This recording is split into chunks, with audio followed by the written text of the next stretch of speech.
Dan lagi Nabi SAW bersabda, maksudnya orang yang meminum arak dan tuak itu bila mana keluar daripada kuburnya terlebih busuk daripada bangkai, dan bekas arak itu digantungkan pada lehernya, dan mangkuk tempat minum itu pada tangannya, dan dipenuhkan antara kulitnya dan dagingnya itu beberapa ular dan kala, yang dipakaikan kepadanya 2 kasut daripada api neraka. Kita masih bicarakan lagi tentang siksaan orang yang minum arak dan tuak. Nabi kata bila mana mati, tuan-tuan, hidup kita ni masalah dia Pak Long, kita nak mati. Kalau hidup kita tak mati, senang hidup kan. Tapi problem kita hidup ni sebab apa dia? Kehidupan kita akan berakhir dengan babak kematian. Suka ke tidak, yang tu kena terima. Tapi bagaimana episod dan babak tersebut akan berlaku pada kita? Bila? Wallahu a'lam. Yang ni kita tak tahu. Episod kematian dan babak kematian pasti akan menjelang tiba. Dalil dia mana dia? Kita duk dengar ayat Quran selalu, kullu nafsin dha'iqatul maut. Yang tu kita jelas. Sebab tu tanda kita nak mati ni pada Abang Long, bila mana kita hidup tu tanda kita nak mati. Mesti. Tak payah duk tanya lah, telinga jatuh, lidah pendek, tak payah duk tanya lah tu. Duk mangkit, duk kelepiak tinggal, tak payah lah. Hang hidup tu tanda hang akan mati. Mati di mana? Tak tahu. Mati dalam keadaan yang bagaimana? Tak tahu. Tapi Allah Ta'ala bagi pilihan.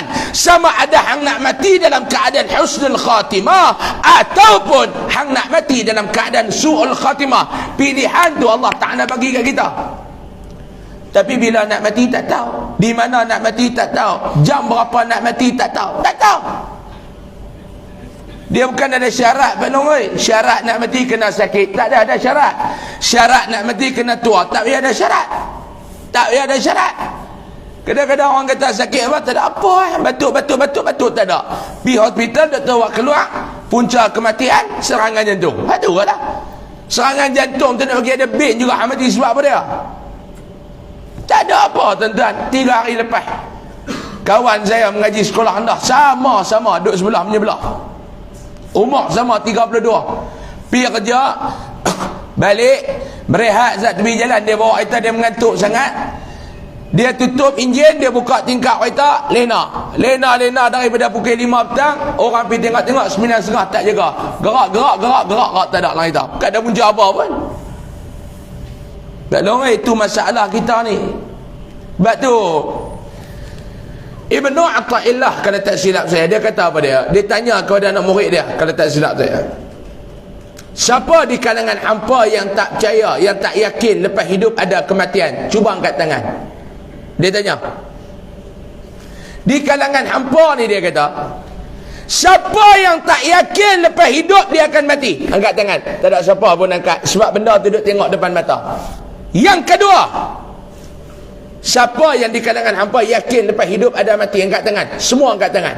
Soalan yang ketiga, kalau hampa yakin dan lepas hidup hampa ni mati, kenapa hampa masih malas melakukan ibadat, dan kenapa hampa masih gemar melakukan maksiat? Cuba abang kat aku. Dia tanya. Semua percaya, yakin. Saya nak tanya orang Langkawi malam ni, yakin tak lepas hidup nak mati? Yakin ke tak? Yakin. Siapa tak yakin? Yakin. Cari mampu tak yakin nak mati? Yakin tak? Yakin. Cepat dia jawab. Percaya. Lepas hidup ada mati, betul tak? Betul. Dah tahu kata lepas hidup ada mati, sebab apa masih malas melakukan ibadat? Sebab apa masih gemar melakukan maksiat? Cuba bang. Tak tahu Ustaz. Sebab tu Ibnu Athaillah kata, hampa hanya percaya, hampa tak yakin. Percaya apa dia? Percaya lepas hidup mati. Tak yakin apa dia? Tak yakin bahawa segala amal ibadah hampa Allah akan balas di akhirat kelak. Hampa tak yakin bahawa dalam kubur ada azab Allah. Hampa tak yakin. Dia kata. Bukan saya kata, tuan-tuan usia saya pandai siapa? Saya baca kata-kata ulama. Pasal apa yang kita malas nak buat ibadat? Tak tahu Ustaz. Subuh haram tak maghrib semayang, lohok jaga dah haram tak semayang, asar sedang dah haram tak semayang, maghrib haram dah. Duk bidai bang dia kena rokok lagi kuat. Bukan orang lain langkawi ya. Dalam ni saya nak taruh tuan-tuan lah. Saya nak kata apa kat orang lain. Zalim lah main mengajak dia langkawi kata kat orang Kodiang. Mengajak kat orang Kodiang kata kat Kodiang. Tuan-tuan. Ada orang baru ni kata ustaz kasar sangat. Saya kata tak. Nak lembut-lembut saya bukan ajak saudara baru. Kalau saya ajak makluh baru masuk Islam 4 hari tak apalah. Ni berapa tahun dah makluh ni? Ni makluh berapa puluh tahun dah ni? Duk ketegak tentu lah. Betul tak makluh? Makluh? Jangan ada buat muka insaf lagu tu tak ada. Saya basuh tak habis lagi. Tuan-tuan makluh berapa puluh tahun dah. Tak sedang lagi. Biar kata biarlah. Dah Ustaz dia orang benci, siapa suka orang kata kat dia. Tuan-tuan, ustaz yang orang tak pernah kata ni tuan-tuan tahu ustaz benar. Hak orang tak pernah kata. Hak dia mengajak dan dia pun tak pernah kata kat orang. Ada? Saya nak tanya tuan-tuan, ada? Tak ada tak? Ada baru ni dia kata ada tak? Ustaz apa? Ustaz mengajak tajwid. Dia tak kata korang, saya kata tu pun dia kata ni mat apa? Mat tak usah kena dengan dia. Dia baca-baca 2 petah, ni mat apa? Mat lagi. Tuan-tuan, kadang-kadang kena kata Pak Long oi. Mat lah. Siapa nak kata kat tuan-tuan lagi cuba abang? Ni hak tua-tua ni. Siapa nak kata lagi tuan-tuan? Siapa nak kata ni macam Pak Usin? Siapa nak kata kat dia? Mak tak ada dah. Dia tak? Kalau mak ada, mak boleh kata. Pak ada ya. Pak pun tak ada dah. Orang perempuan tak ada dah.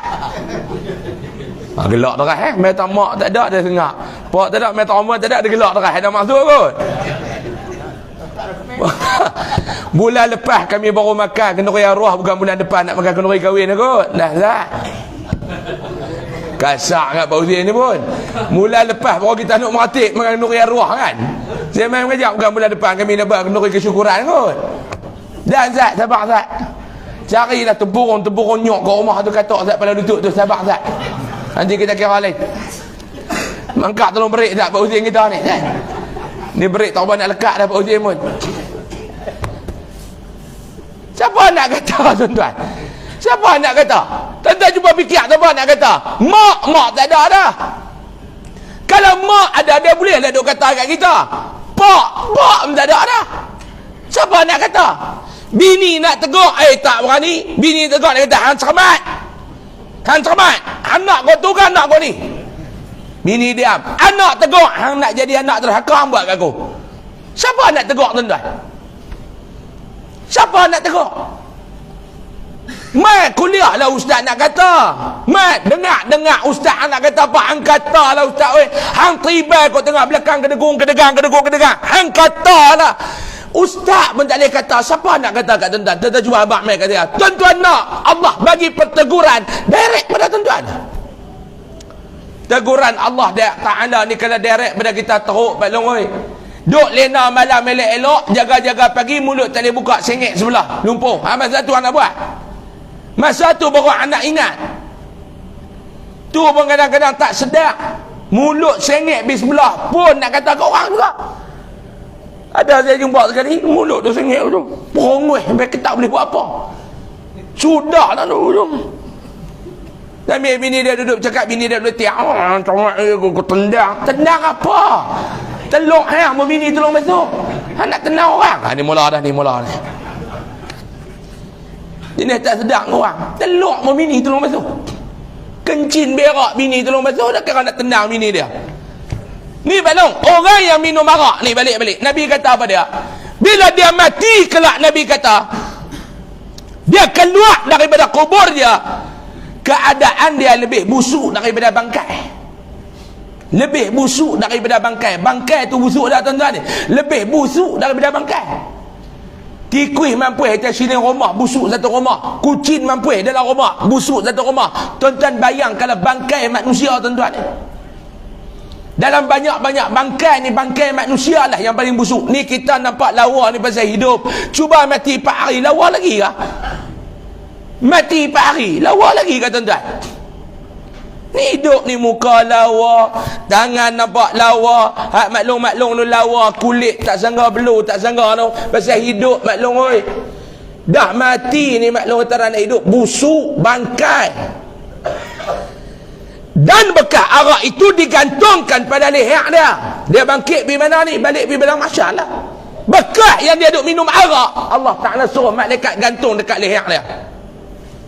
Dan mangkuk tempat minum itu pada tangannya, dan dipenuhkan antara kulitnya dan dagingnya itu beberapa ulak dan kala. Ni letih ni. Ulak dan kala jengkiang. Tuan-tuan tahu kala jengkiang? Sini dia panggil kala jengkiang kan? Kalau kok dia tu dia lain sikit, dia panggil scorpion. Sini dia panggil kala jengkiang. Sini panggil apa? Kala lipit. Oh, lagi pelik noh. Kala lipit lagi pelik. Kala jengkiang, faham kala jengkiang? Faham lah. Dia kala pipit apa? Kala lipit. Oh, pelik tu. Saya tak nak dengar. Pakar apa? Kala pipit. Tak lebih. Kala jengkiang lah. Tak lebih.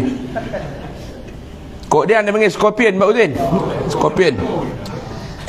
Duk Pak Uzin biduk kalau pipik belah ni tak boleh Pak Uzin nak nikah, buang perangai-perangai tu. Bahasa tak apa nak elok tu, buang. Kena cakap orang putih lebih sikit boleh nikah dengan orang kot dia. Tuan-tuan, ulak ni besar mana? Di akhirat kalau ulak ni besar mana tuan-tuan? Ulak ni besar mana? Satu hari Allahumma salli ala sayyidina Muhammad. Huzaifah al-Yaman satu hari dia tanya kepada Nabi sallallahu alaihi wasallam. Huzaifah al-Yaman tuan-tuan, dalam kitab Tuhfatul Ahwadhi ke Fathul Bari saya tak ingat dah, dia cerita Huzaifah al-Yaman kalau dia tanya kepada Nabi ni, banyak soalan yang dia tanya kepada Nabi ni soalan yang pelik-pelik. Dia berbeza dengan para sahabat ridwanullah alaihim ajma'in yang lain. Beza. Sahabat kalau dia mai tanya Nabi, hak lain lah. Sahabat yang lain baklong, kalau dia mai tanya Nabi, dia tanya macam mana? Ya Rasulullah, nak tanya sikit boleh tak? Apa dia amalan yang aku boleh buat untuk memudahkan aku masuk dalam syurga? Hak ni kebiasaan. Sahabat tanya, Ya Rasulullah, bagaimana amalan nak berhadapan dengan akhir zaman? Hak ni sahabat lain.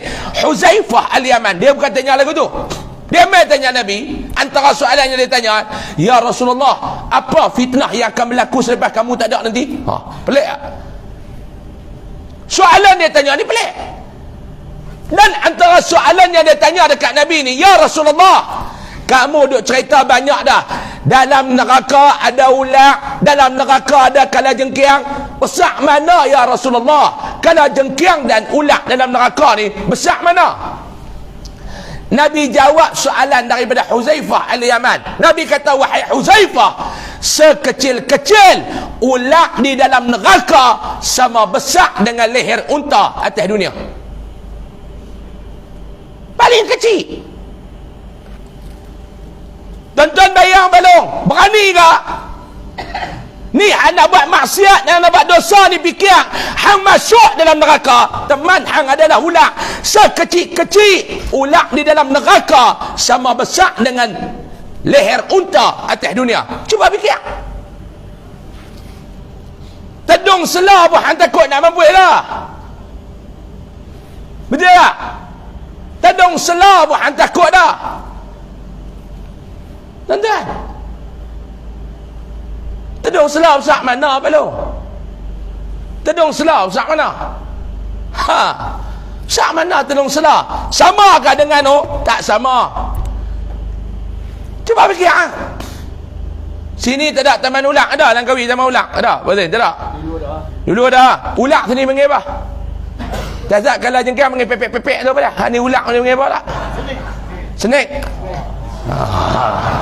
Cuba sebut tak betul senik dah kan? Senik tu tok senik tu kan? Sini ulat jugalah. Tuan-tuan fikir tengok, kalau scorpion, apa Nabi kata, sekecil-kecil kalajengkiang atas dalam neraka di akhirat kelak sama besar dengan keldai atas dunia. Keldai tu paling kecil tuan-tuan ni, paling kecil. Tuan-tuan rasa teringin nak masuk neraka, pergilah.